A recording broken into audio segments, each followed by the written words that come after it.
नाम लेकर अगर हमला किया जाएगा तो सवाल पलट कर कहाँ नाम लिया है तनी ये बताइए। मामा को लेकर आपने इतना सुनाया तो मामा लिया गया। मामा कोई नाम है? मामा कोई नाम? मामा कौन है? मामा मेरे मामा है, आपके मामा है, इनके उनके सबके मामा है। सुनिए, ताल ठोक कर करूंगी देश के प्रधानमंत्री को डिफेंड। कोई माई का लाल मुझे रोक नहीं सकता है, ठीक है। मैं सुनिए अमीर जामई, नहीं मैं तो करूंगी। सुनिए, ताल ठोक कर करूंगी देश के प्रधानमंत्री को डिफेंड। कोई माई का लाल मुझे रोक नहीं सकता है, ठीक है। मैं सुनिए अमीर जामई। कांग्रेस पार्टी और आपके अलायंस पार्टनर्स तो कहते हैं कि गौमूत्र स्टेट्स में बीजेपी जीतती है, साउथ में नहीं जीत सकती। तो ये भारत के दो टुकड़े कर कौन रहा है? मोदी जी कर रहा है। हमारी समस्याओं को दिन रात जूझते हैं, एक वक्त का खाना खाते हैं और रात में सिर्फ 2 घंटा सोते हैं। न जेब में एक पैसा रखते हैं, न उनके अकाउंट है कोई, न जमीन का कोई टुकड़ा नाम पर है, न किसी से और के पास। नमस्कार दोस्तों, कहने को तो मोदी जी ने 10 साल पूरे कर लिए हैं, पर इन 10 सालों में उन्होंने चाहे नौकरियां ना दी हो, अपने कोई वादे पूरे ना किए हों, देश की ऐसी तैसी कर दी हो, पर उन्होंने देश को ऐसी सौगात दी है जिसके लिए शायद ही कोई आभारी हो उनका। जी हाँ दोस्तों, उन्होंने हमें दिए हैं अंधभक्त, पर इनसे भी बड़ी भक्ति की पहचान है पापा की परियों की भक्ति अपने मोदी जी के लिए। तो चलिए जानते हैं एक एक कर कैसे पापा की परियों की भक्ति ने उन्हीं की बैंड बजा कर रख दी है। तो मिलते हैं पापा की परियों में से एक चित्रा त्रिपाठी से। अच्छा, मेरा सवाल सुन लीजिए। मैं आपसे ये कहना चाह रही थी कि जब हम इस तरह की टिप्पणी किसी को भी लेकर करते हैं कि लहंगा वाला गीत उठाकर और उनसे हम लोग सवाल नहीं पूछते हैं, दर्शकों की जानकारी के लिए बता दें कि एक व्यक्ति 7 लाख वोटों से जीत कर आया है, जनता ने वोट दिया है, जिसके ऊपर आप क्वेश्चन कर रही थी। दूसरा देखिए, मैं यहाँ पर बैठी नहीं हूँ किसी का पक्ष लेने के लिए, लेकिन एक तरफा बातें आज तक नहीं करता है। अगर आपको मंच दिया है तो पलटकर आपसे सवाल पूछा जाएगा। जिस दूसरे व्यक्ति को आप यहाँ पर सवाल खड़े कर रही हैं वो 5 लाख वोट से जीत कर आया है। यही जनता वोट करती है, ऐसा तो है नहीं कि खुद की जेब से निकाल कर और अपने वोट कर लिया जाता है। तो मुझे लगता है व्यक्तिगत पे इससे सवाल नहीं होना चाहिए। सवाल बिल्कुल होना चाहिए, सवाल बिल्कुल होना चाहिए, लेकिन यही जनता चुनती है नेहा, यही जनता चुनती है। जनता का मखौल नहीं उड़ाना चाहिए, जनता का मखौल नहीं उड़ाना चाहिए नेहा, जनता का मखौल नहीं उड़ाना चाहिए नेहा।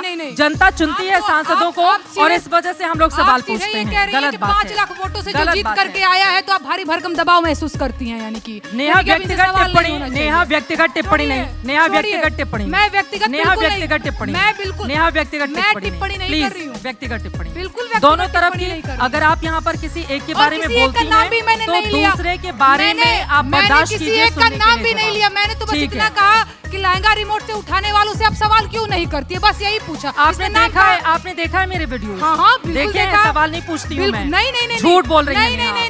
नहीं, सिर्फ आप ही की बात नहीं है, कार्यक्रम का अंत करते हैं। बात नहीं है। बिल्कुल देखा है, आप लोगों के सवाल यही होते हैं, आम काट के खाते हैं कि आम चूस के खाते हैं, आप लोगों के यही सवाल होते हैं। ठीक है, ठीक है। नहीं पकड़ा गया, झूठ पकड़ा गया कार्यक्रम। नहीं, आपके जेब में कितने पैसे हैं, आप कितना पैसा लेके टहलते हैं, ये कौन बात नहीं होता। चित्रा जी, आपका मंच है। नहीं मैं तो करूंगी। सुनिए, ताल ठोक कर करूंगी देश के प्रधानमंत्री को डिफेंड। कोई माई का लाल मुझे रोक नहीं सकता है, ठीक है। मैं सुनिए अमीर जामई, why will I not defend the Prime Minister of my India? Of course. अरे ऐसे रेवंत रेड्डी जी, चुनाव का समय है, तनाव बहुत है। तनाव चुनाव में क्यों हो जाता है? कोई किसी को कुछ कह रहा है, कोई किसी को कुछ कह रहा है। ईवीएम नहीं है तो नरेंद्र मोदी जी चुनाव नहीं लड़ सकते।